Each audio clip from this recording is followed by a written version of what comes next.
Good afternoon. Today is Wednesday, the 1st of November, 2023, just after 1 o'clock. Welcome to UK Column News. I'm your host, Brian Gerrish.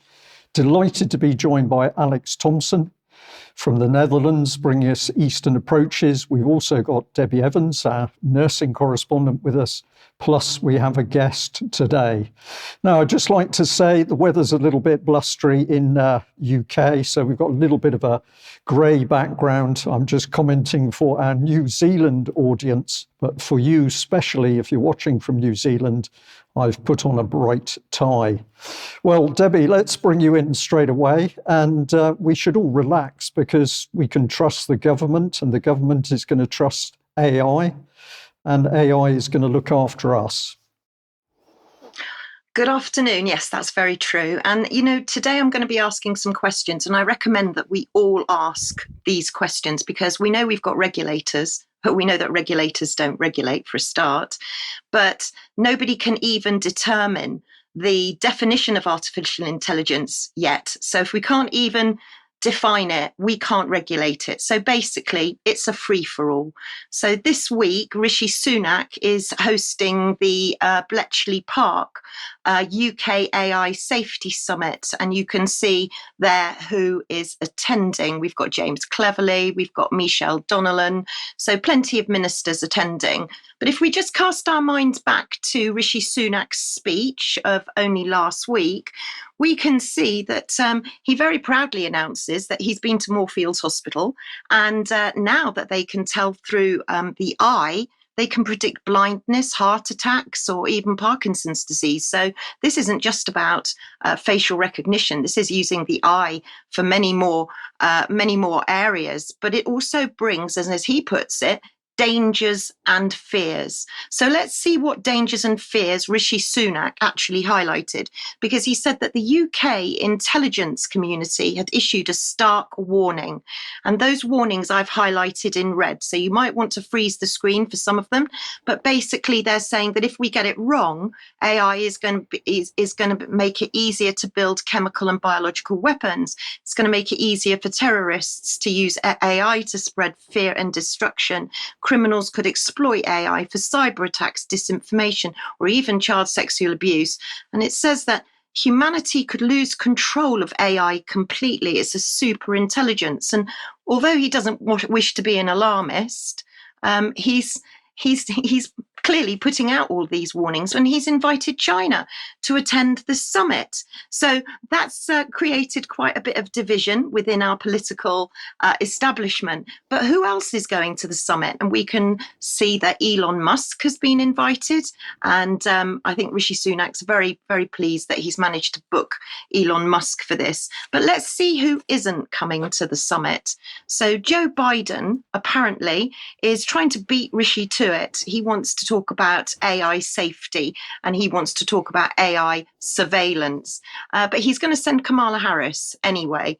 But I watched the entire session of, honestly, it was grueling, the governance of artificial intelligence on the select committee, because I wanted to know who else was going to go to this summit, because it's all to do with safety. And if we skip on to the next slide, you'll see that the people that were invited to give evidence were Dame Melanie Dawes, Chief Executive of Ofcom.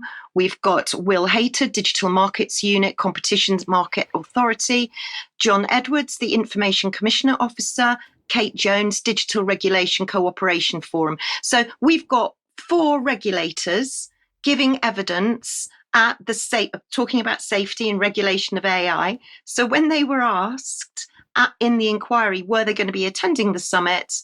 The answer was unanimous. And I just snipped a little bit of the transcripts. I would advise anybody, if you've got the stomach, to go and listen to that 2 hours inquiry.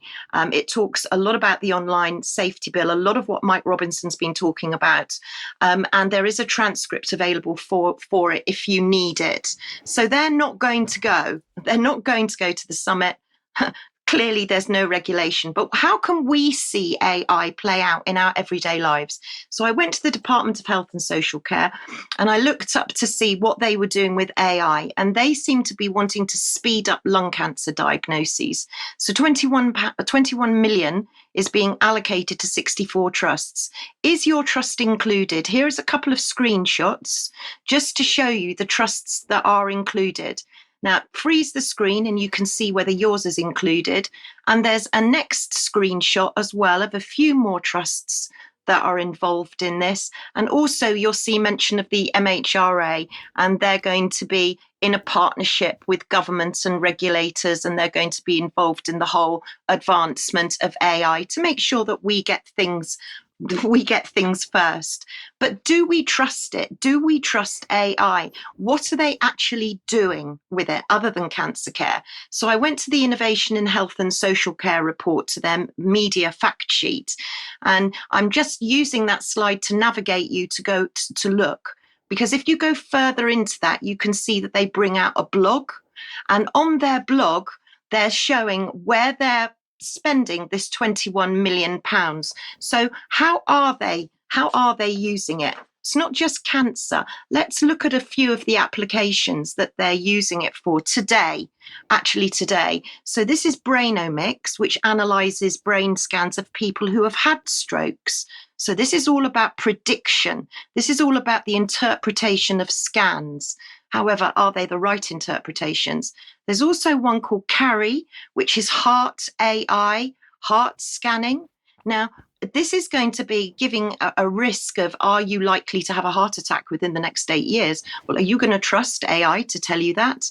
There's also another one, Project Osiris, which is talking about AI being used in radiotherapy, and also glucose monitors. Now, again, are we going to trust the AI? Who is programming this AI? We're even talking about arm monitors and glucose monitoring. And the next one is SHREWD, which stands for Single Health Resilience Early Warning Database. And this is tracking patients across a hospital. Well, I would say actually it means spying.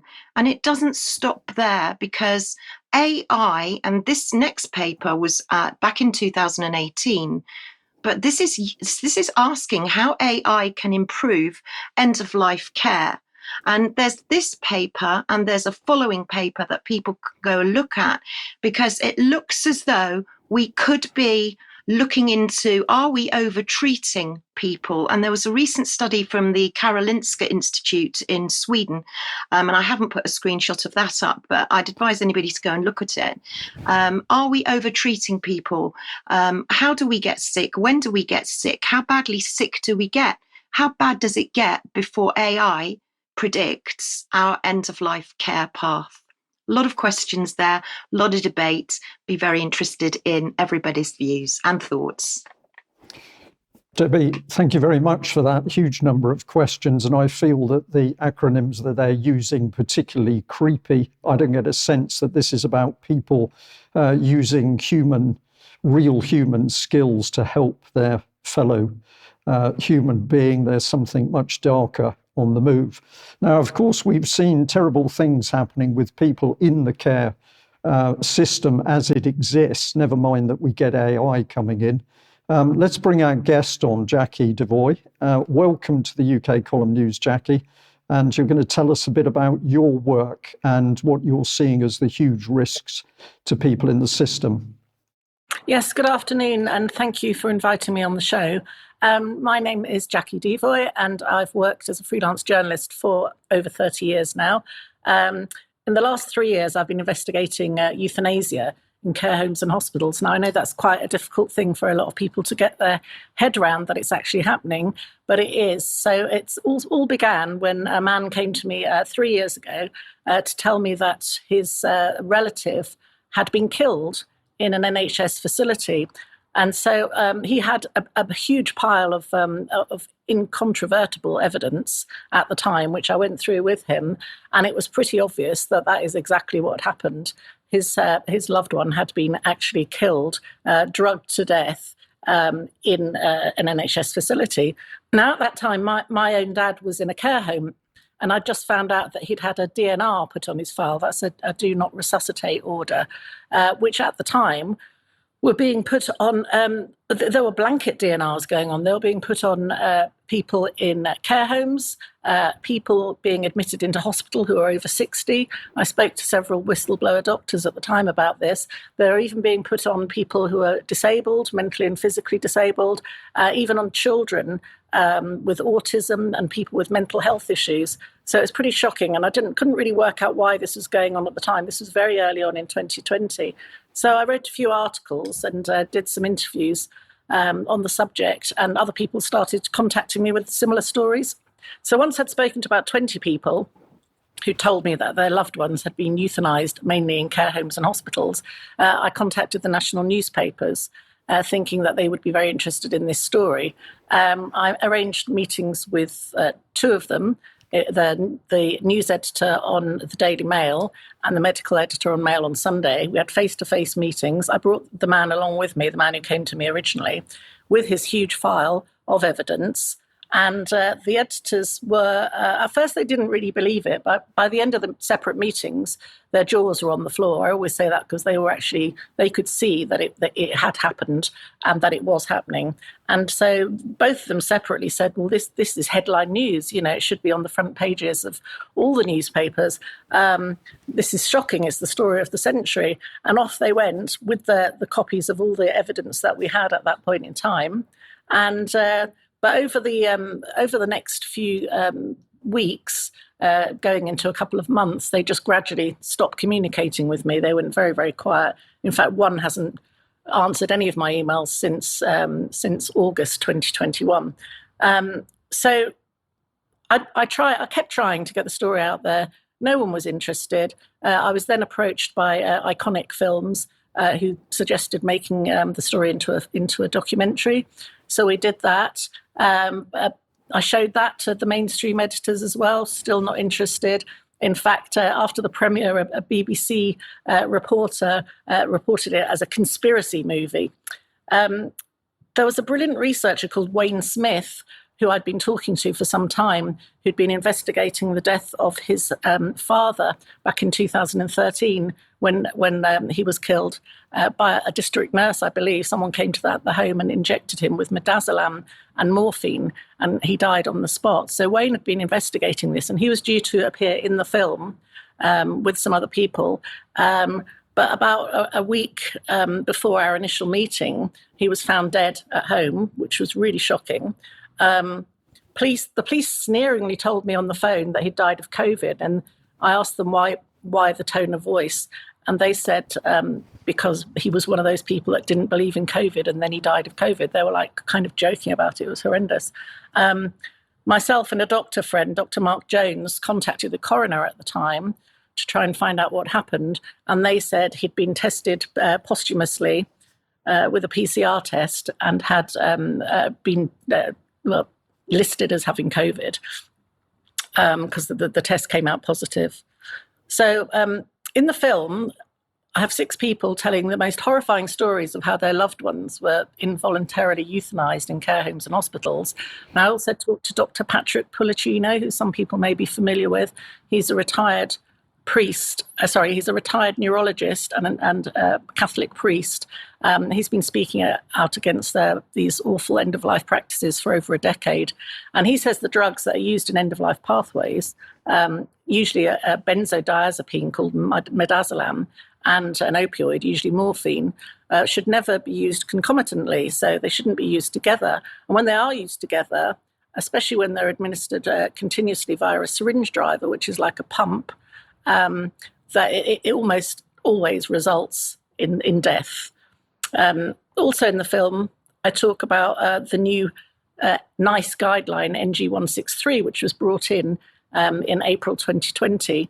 It's identical to the Liverpool care pathway, which was abolished in 2014 as it was deemed to be inhumane and barbaric.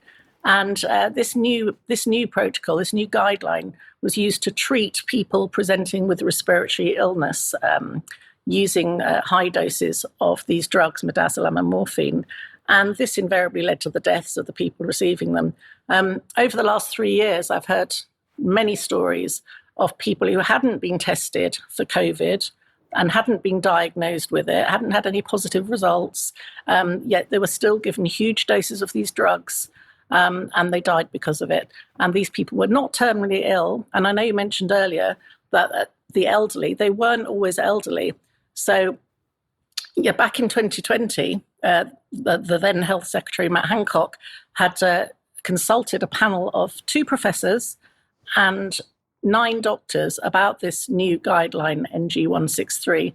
They all agreed it was dangerous, it was not to be used. They outlined this in a letter to the British Medical Journal, the BMJ, which is available online if anyone wants to have a look at it, for everyone to see. Hancock ignored the experts' advice, and the guideline was subsequently put in place. I also mentioned in the film the huge order that Matt Hancock made for extra supplies of midazolam in April 2020. The 22,000 packs, which was a 2-year supply that he ordered, cleared out a factory in France and was gone in a matter of months. Hancock was filmed at a House of Commons meeting on April the 17th, 2020, discussing supplies of midazolam with the MP, Dr. Luke Evans. Earlier this year, Matt Hancock committed perjury when he stated he'd not heard of midazolam until a protester called Gaza Terriani shouted the word at him in the street in January 2023. The recording of the April 2020 meeting proves that he was lying in court. When I was making the film, I set up a group of a group for the contributors, just to keep them all in one place.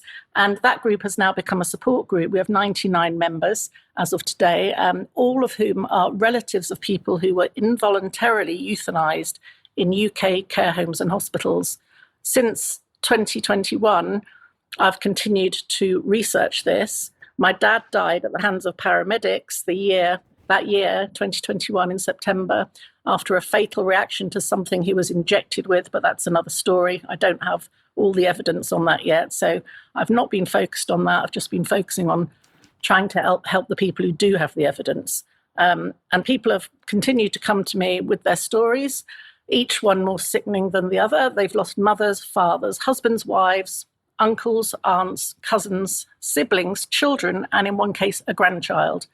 The devastation these murders have caused is absolutely unimaginable to anyone who's not suffered the trauma that these people have been through. It's absolutely awful. Jacqui, if I can just come back in and say thank you very much for that very comprehensive summary. And of course, the film that you're referring to in the first instance is A Good Death, but you're also working on a new film, Playing God. And your dedication to this is really amazing. We are going to do our best to give you some support and give people a voice to speak out. So I hope that we'll be able to get some of those people to join you with the UK column in order to talk in more detail about what happened to their loved ones. But I'm going to say thank you very much for giving us that summary. And of course, you will be with us for UK column extra. So for people joining us after the news, we'll be discussing things in more detail with Jacqui. Thank you very much. Thank you for having me. Thank you. Okay, thank you. Let's move on to the media, and what better place to start than the BBC?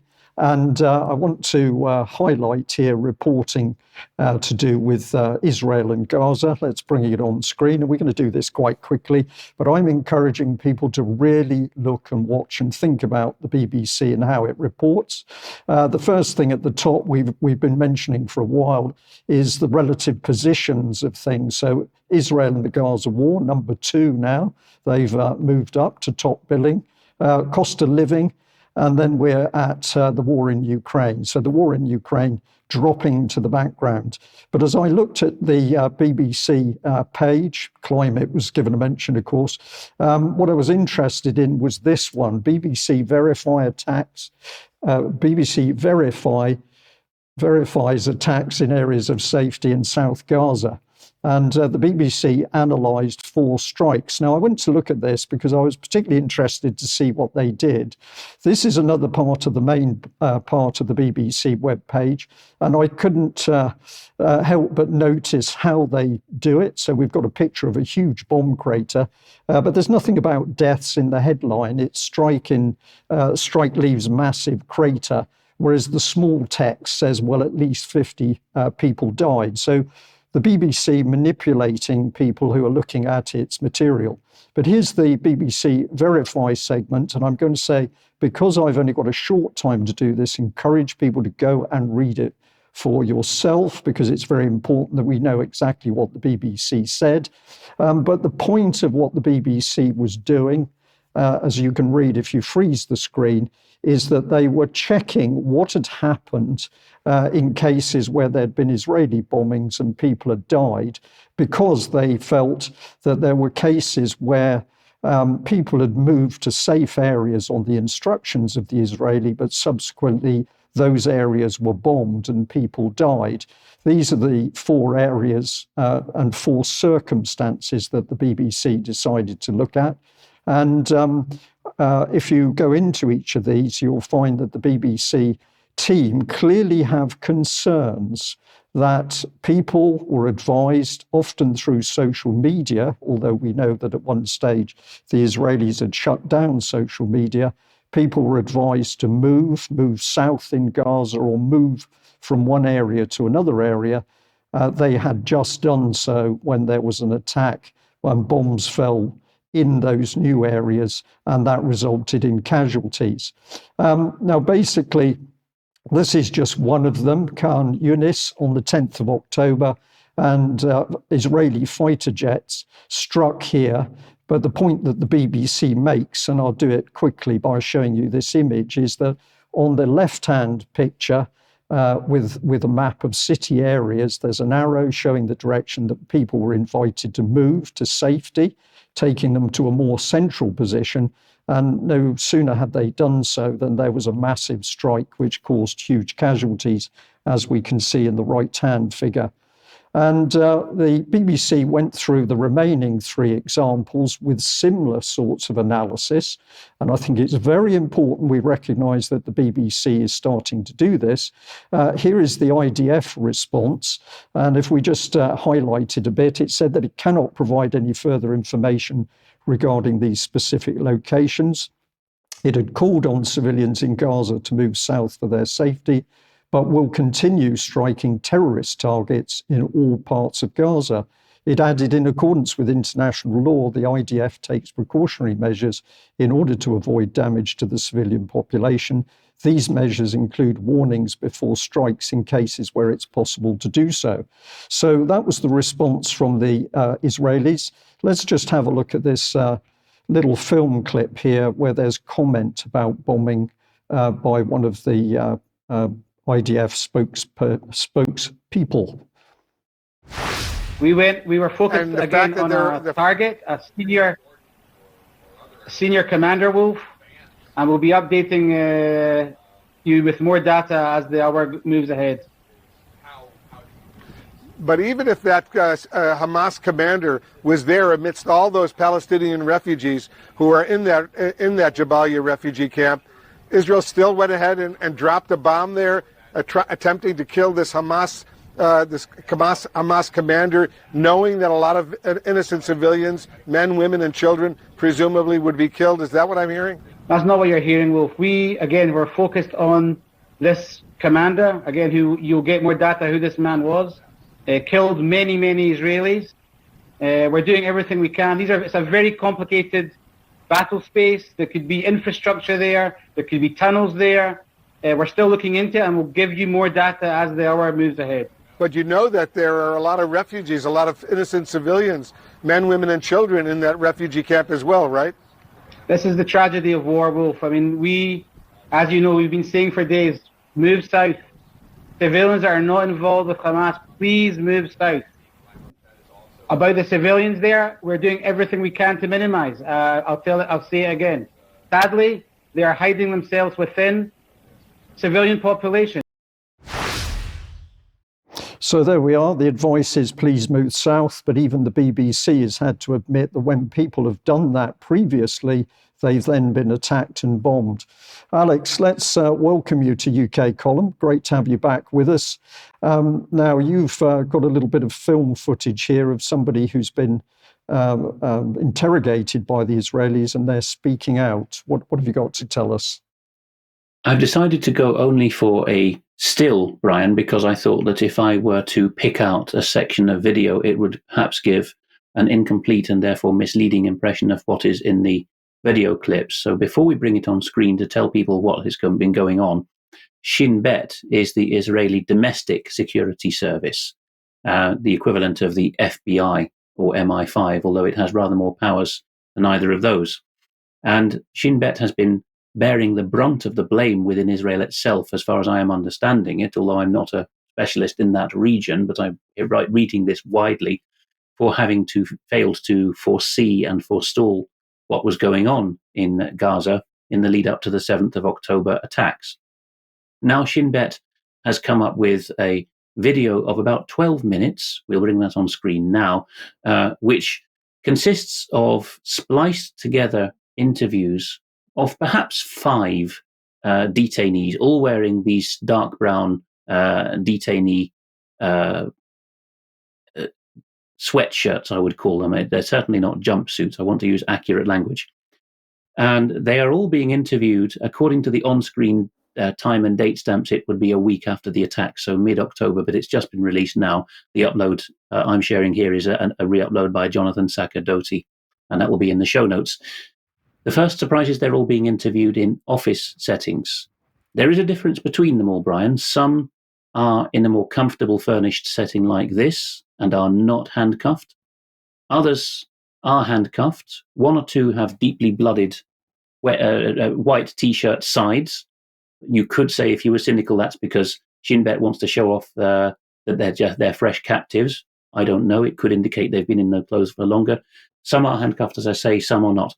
Most are looking down and dejected like this. I'm no expert in whether people have been tortured or not. I did rub shoulders quite closely with the specialist interrogators for that part of the world within the British and American intelligence system.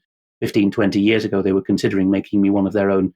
The vetting officer said, no, it's too risky with your backstory. But I have mixed in that milieu. I would say, and I should also mention that the language is accurate. Again, Arabic is not one of my main languages, but there are always people in such situations saying this is fake subtitling. That very, very rarely happens, except when people make silly claims about what Putin said. Subtitling in Arabic and Hebrew is almost always painstakingly accurate. You have to look levels deeper than that if you think a spin is going on. What I take out of it is that these men were genuinely perpetrators of the attacks. They do confess with prodding questions, but no browbeating going on in the interview setting itself. They confessed that they had been told either to massacre women and children or to take as many as possible captive, being offered the prize of an apartment for each one they took back, and to use them as human shields. In the second half, they are given even more leading questions by Shin Bet in Arabic. Obviously, they're using the native language of the detainees, and they're being asked first, who do you think's responsible for this attack and new war? And as if on cue, they name the well-known leaders of Hamas who are in exile now in Qatar and Turkey. They name Khalid Mishal and Ismail Haniyeh and Yahya Sinwar, the main men, and say these men just led us like lambs to the slaughter from afar and they don't care. Even more tellingly towards the end, I think this is where Shin Bet could be described even by pro-Israeli sources as being on thin ice. The interrogators say, but this is anti-Quranic and not Islamic, isn't it? And they all, in body language that I as a non-expert understand to be fairly authentic, say, yes, you're quite right. We're not allowed to murder non-combatants, certainly not women and children, least of all babies. And they don't get further than that. They don't say I was programmed or I was duped, but they do say, our objective was to capture and hold these areas and bring as many Israeli citizens alive or dead back with us as possible. I don't know what your thoughts are, because you, of course, have had, going back some years, some experience with this as well. I wouldn't dare say whether they were tortured or ill-treated before these recordings, but I would say that it would be a bit shallow to reject such a recording as completely fabricated or propaganda? Alex, thank you very much for that. It's a difficult subject. We've put that up, and you've given a narrative on it, which is in the middle of the road, as I think it should be. I'm just going to say to the audience that it was Alex that gave me a book called The History of Torture, which was about Britain's own failings in numerous countries around the world, torturing people at various times of our history. So this is the reality of brutal wars, and we're going to have to see how things develop and what more information comes forward on this. I'm just going to move back into the BBC and how the BBC reports on the wars. Let's have a look at this page here. Now, I've put a title in: BBC balances the Gaza dead against Israeli military operations. And this is the top line there, where you've got bullet holes, gutted rooms, a father that lost all his children. Then it moves across to Bolivia's comments as it severs diplomatic ties. But eventually we get into the Israeli military operations. And if we go further down the BBC page, then we get most watched. And of course, this tells us a lot, because what is the audience looking at? The horror of the death and destruction of families in Gaza. So that's number one. They're also looking at the bombing going on, number two. But then we can see how effective the BBC is, because three is utter dross, in my opinion, which is to do with Cliff Richard mixing up artificial insemination and AI. But this is the level of audience that the BBC has themselves created. And if we go on down, we divert attention from Israel's attacks on Gaza with new claims of Russian civilian attacks. And this, of course, is on the war in Ukraine page. But this interested me in particular because right at the bottom of this page was a tiny, tiny map of the war in Ukraine. So I was very interested in this. And when I had a look, what I found in that map section were these headlines. They're in the order I found them. They're right at the top, and I'm now putting the dates of them on screen. So basically, the BBC has frozen the war in Ukraine because the counteroffensive has not worked as the West wanted. The Russians are now starting to move forward. There is a horrific fighting. The BBC's response is simply not to report via the maps. But if we remember, the maps themselves were produced by the Institute for the Study of the War and the American Enterprise Institute's Critical Threats Project. And if we get into the detail about that, beg your pardon, let's just come back onto this one. If we get into the detail of that, we will see that this is to inform and educate policymakers, intelligence and military communities, and all interested citizens who need to understand the nuances and scale of threats to American security. So the BBC is following American policy, but they're doing it in a slightly devious way. And if you get into AEI itself, you can see the sorts of things they cover here, from prosperity to protecting national security. So don't just read the BBC, really look at what they're presenting, how they're presenting, and look at where they're getting their information from, because very often it's absolutely biased in favor of the people who seem to want to prosecute the war in the Middle East and Ukraine. Alex, let's bring you back on, because you've got some comments about other reports in relation to spies. I've lost your sound.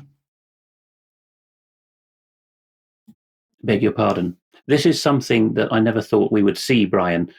This degree of sloppiness or otherwise, it could even be wanton malice at play here. Intelnews.org is reporting that an ex-Russian spy, which is a bit of a brief description, it's actually a man who's been working for both Latvia and Russia and spying on each on behalf of the other over the decades, and finally was turned by the British, called Karpichkov, living in Britain for 30 years now, and now subject to an extradition request by Latvia. It's reporting that he is able to sue the British government in a court ruling for revealing his identity. This is the jaw dropper, really, for anyone who's been in particularly in the former Soviet context, the most sensitive of all. The idea that an identity could be blown like that is quite something. And if we just bring that back a moment and look at the second paragraph, we're talking here about the closest thing Britain has to an FBI, a national crime agency. Somehow they've got stuff which should only be on MI6's books, unless it's to do with the witness protection or new identity side of it. But by blunder of extreme magnitude or malice, who knows, the National Crime Agency told the Latvian extraditing authorities requesting his extradition from Britain, by the way, this is a former spy that we're harbouring.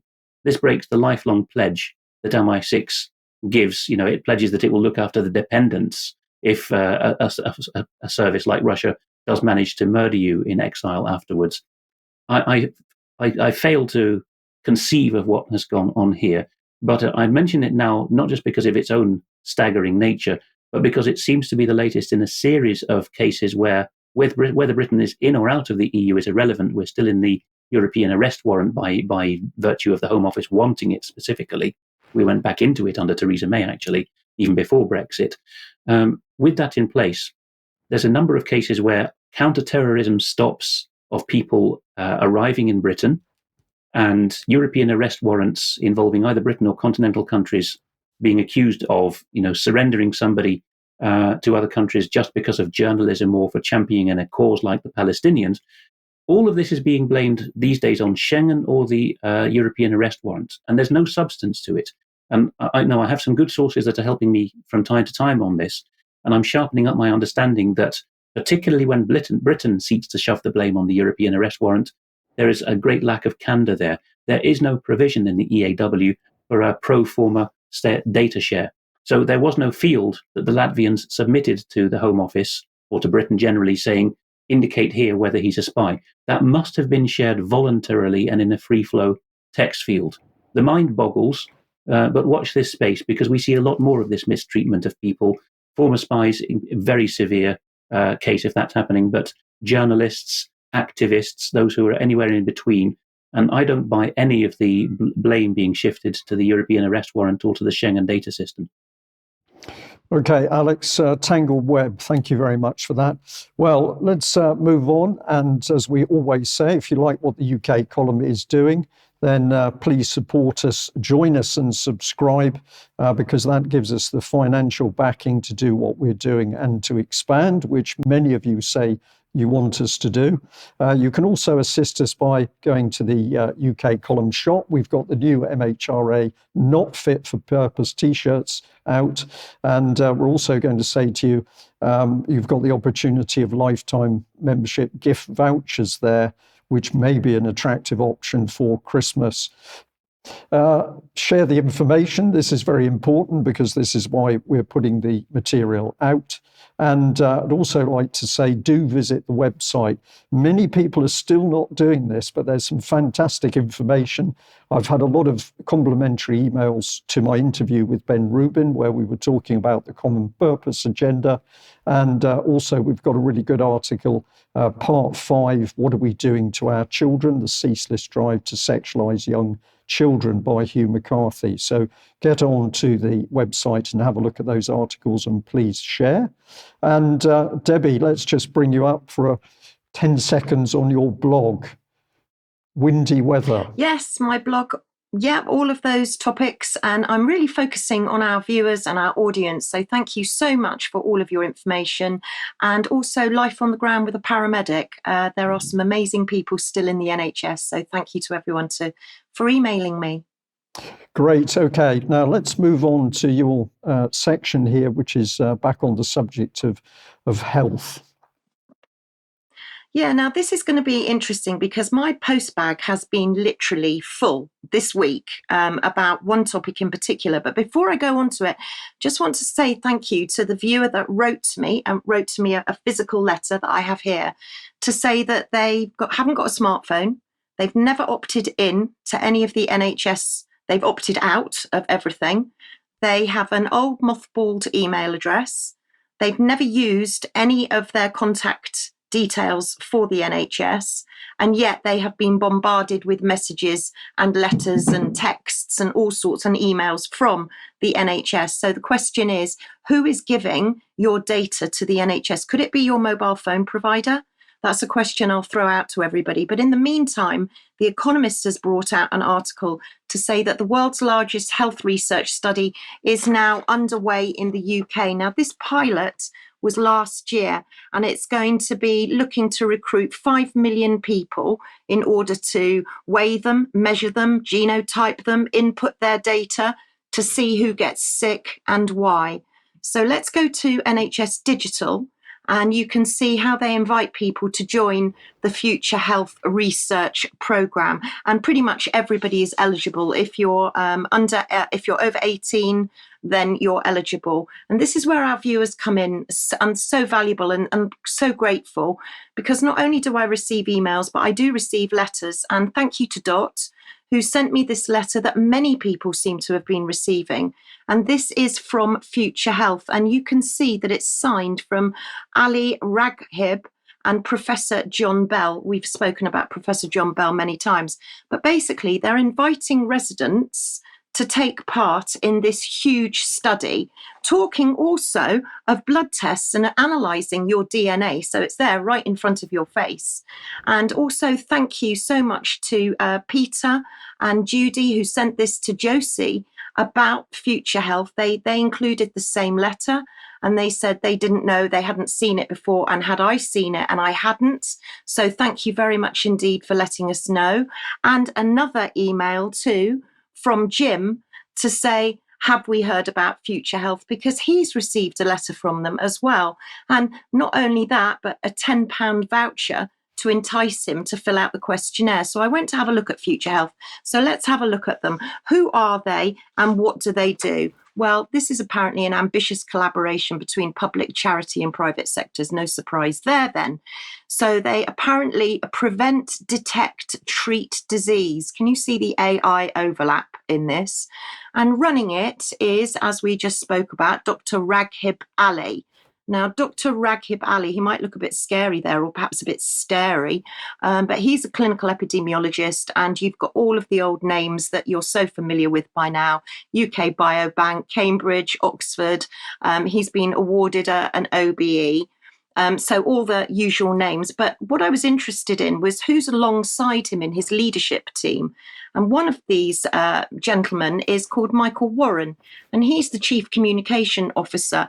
Now, he's got a long history, UK bio industry, 17 years as a civil servant. He's worked for Innovate UK, the Department of Work and Pensions, the Home Office, Number 10, Prime Minister's Office, and he's studied psychology. So an interesting management lineup for our Future Health. But how are they funded?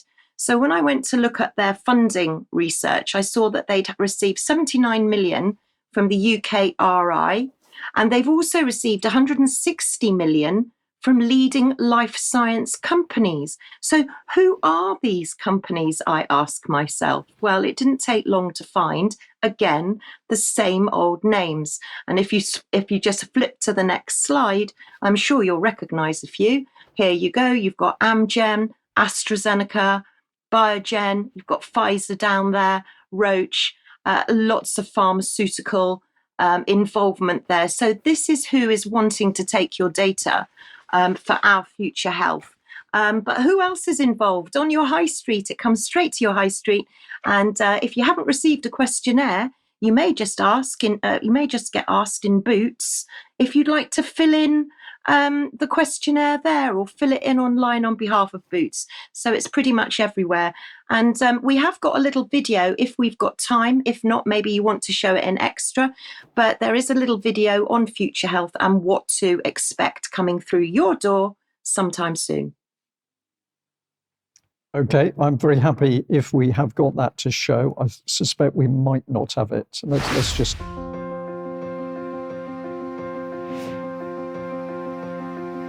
Our Future Health is designed to be the UK's largest health research programme. Our goal is to transform the prevention, detection and treatment of conditions such as dementia, cancer, diabetes, heart disease and stroke, so future generations can live in good health for longer. This film is part of a series designed to answer common questions about the research programme. All the films are available at ourfuturehealth.org.uk. Our Future Health is building a very detailed and highly secure database of health information that could hold the key to life-saving discoveries for decades to come. As more people take part and our database gets bigger, researchers from around the world will apply to study it. An Access Review Committee made up of experts and members of the public will carefully review every single one of these applications. They will only approve health-related studies that are for the public good and that come from legitimate organisations. Many researchers will apply to use the database to look for patterns in the data, searching the information for clues about human health and disease. If you provide a blood sample, researchers will analyse the natural substances it contains. In the coming years, researchers might find that the levels of a particular substance in blood are an early indicator of disease. This could open up new ways to detect it sooner and intervene. Other researchers will want to build on the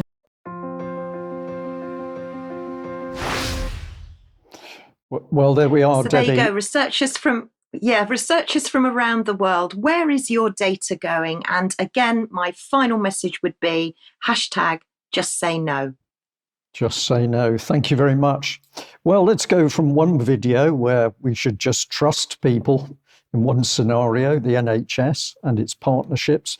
But let's go into another video with another person we should apparently trust. Let's have a look at the Home Secretary in action. Well, are you confident that the Met, specifically the Met in terms of the London protests, is doing everything it can to enforce the law robustly enough? Or do you think that certain regulations around extremism and terrorism need to be changed or modified, as the Met Commissioner seems to be suggesting might need to happen? Well, first of all, let me explain what we've seen over the last few weekends. We've seen now tens of thousands of people take to the streets following the massacre of Jewish people, the single largest loss of Jewish life since the Holocaust, chanting for the erasure of Israel from the map. To my mind, there's only one way to describe those marches. They are hate marches. Now, secondly, the police and the Crown Prosecution Service are operationally independent. So it's not for me to provide a running commentary on the specific legal decisions that they are making in real time on the ground. But what the police have made clear is that they are concerned that there's a large number of bad actors who are deliberately operating beneath the criminal threshold in a way which you or I, or the vast majority of British people, would consider to be utterly odious. Now, we keep our laws under review, and if there is a need to change the law, just as we did in relation to Just Stop Oil protests last year, I will not hesitate to act. You referenced chanting. Is it your view that the chant that we hear at some of those protests, from the river to the sea, that one, is anti-Semitic in all contexts, and do you think people should be being arrested for chanting that? As I said, I'm not going to get into matters which are operationally independent for the police and the Crown Prosecution Service. They need to make those decisions based on the facts and the evidence as they see them. But I have made my views clear. These are hate marches, and the police must take a zero-tolerance approach to anti-Semitism. Well, no messing there. Hate marches, and we must deal with anti-Semitism. Alex, if you were able to hear that video clip, what's your thoughts? I'm just going to add, I dislike the fact that we have these little secret meetings, then we're going to do something to put the boot further on the public in UK, but we don't want to talk about it. But what was your own take? For full disclosure, I moved in the same circles as Suella, she was then Fernandez at St John's College, Cambridge. She was in the Conservative Association together with my roommate. I wasn't a member of it, but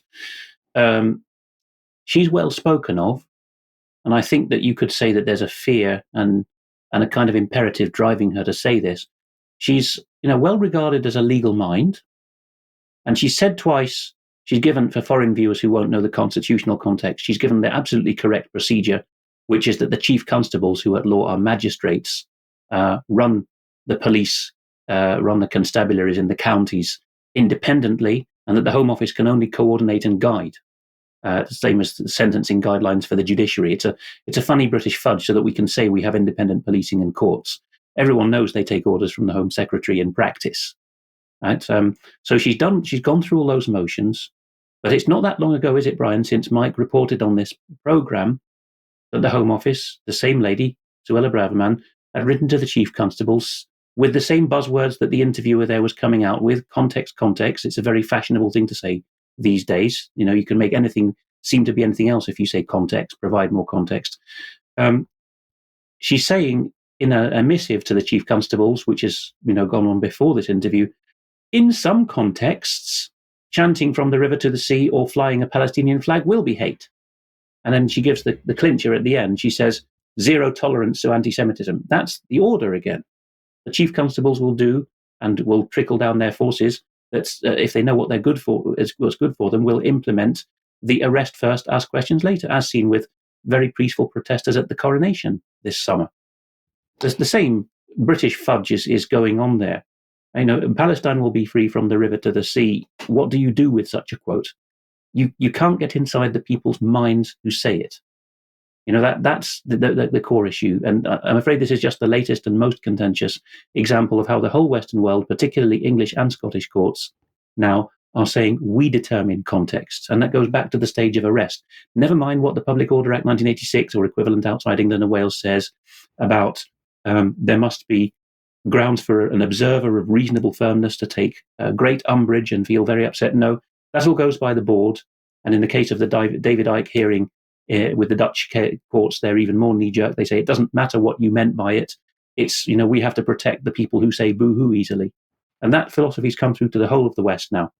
And Britain is particularly disingenuous in how it applies it because our legislation is very strict on paper and our jurisprudence on how to interpret that legislation. You have to show that you have an evil mind, a mens rea, to be prosecuted even to be threatened with arrest by constables. But no, in practice, if you fly a Russian flag or a Palestinian flag, they'll come down on you with the postmodern stuff about context. So little time for it, really. Not a bad woman, but in a bad system. And I would imagine she's being put under huge pressure to follow the diktat from above. Now, very quickly, I just wanted to put alongside that an event that happened back in 2021, April 2021, and that was that the BBC, of course, failed to report a huge protest up in London. I emailed Tim Davie to ask him why the BBC failed to report this protest when there were hundreds of thousands of people, all races, colours, ages, religions and backgrounds. What happened? Well, a huge silence. So we chased him up. Freeze these so you can see what we talked about, but I put a bit of meat behind my email back to him and prompted for that reply. Well, I did get a reply. But what did he say? Dear Brian, I am sorry, but I do receive hundreds of emails on numerous topics. As much as I'd like to, I simply cannot reply to them all. However, the team will always give you a response, which of course they didn't. So basically, the BBC solved the problem of crowds which are disagreeing with government policy and disagreeing, in this case, with matters to do with vaccine and public health by simply not reporting it. Alex, we'll come back to you because you've got some comments here from Holland. Yes, people may recognise the young man shown on screen, a member of the Dutch Parliament for the most oppositional of opposition parties, the Forum for Democracy. He's called Gideon van Meijeren, Gideon in English pronunciation, and he is the man who famously held up the offending letter of acknowledgement and thanks written rather effusively by the outgoing Prime Minister Mark Rutte to Klaus Schwab and the whole of the World Economic Forum, having asked first a question in the same Prime Minister's question session about, do you know much about the WEF and do you correspond with them? And Rutte said, no. And afterwards, he has a bit of a Teflon man reputation, does Rutte. He said, well, I can explain this away. I have a poor memory because I have so many of these things going on. But the letter, even if it was done by his officials, was boilerplate. Why is this in the news, or this man is newsworthy internationally now? Because this most tenacious of members of Parliament of the most tenacious party, I disagree with them on many points, but you have to give them their due in that regard, has now got a case hanging over his head. The Dutch public prosecutor, which has a strict state monopoly and as in Scotland, can choose whether to drop a case or leave it hanging as a sword of Damocles to keep people in order. They've now said, a year after the complaint was made, that in a podcast of last year where Mr. von Meyeren said a very classic Anglo-Scottish American thing, actually, although it's very offensive to the Dutch ruling class, but a very standard thing for any Anglophone, which is that ultimately, if peaceful means don't get us very far with protesting, we have to use our weight of numbers to get the government out, which the Dutch have done enough times over the centuries, by the way. They've led Europe in it and the world. He's now being prosecuted for oprowing, which doesn't exactly tally, but you could call it incitement to violence. Rutte, in a coordinated show of outrage, said, "Imagine somebody wishing to upend our most precious thing we ever have," which, according to Rutte, is democracy. Very new understanding if you listen to the Distance Guide to the Constitution on our website, but suddenly that's the greatest good we have, apparently, not life, liberty, and the pursuit of happiness or freedom of any kind. So von Meyeren had these charges against him announced by the public prosecutor just before Dutch Prime Minister's question time at 1 o'clock on a Tuesday, with all the cameras already lined up in Parliament for that. So he thinks it's extremely politically motivated, and I think you can't really fault him there. I don't have footage of it, but his party leader, Thierry Baudet, B-A-U-D-E-T, quite well known abroad now, recently went to neighbouring Flanders in Belgium, where they speak Dutch, as they do here in the Netherlands, and addressed a conservative students' rally. And on the way in, he was repeatedly battered over the head quite severely. He got concussion with an umbrella by a man who then, he did get floored by the police, but by universal complaint by anyone who's watched the footage, they were very lackadaisical in arresting him at the scene. But the man shouts clearly and repeatedly in Ukrainian, "No to Putinism, no to fascism." And after that, the Forum for Democracy has said that its 5 parliamentarians now need its members to fund bodyguards for it. But remember, this is the same country where we've had 2 well-known assassinations in the early part of the century, one of a politician and one of a filmmaker.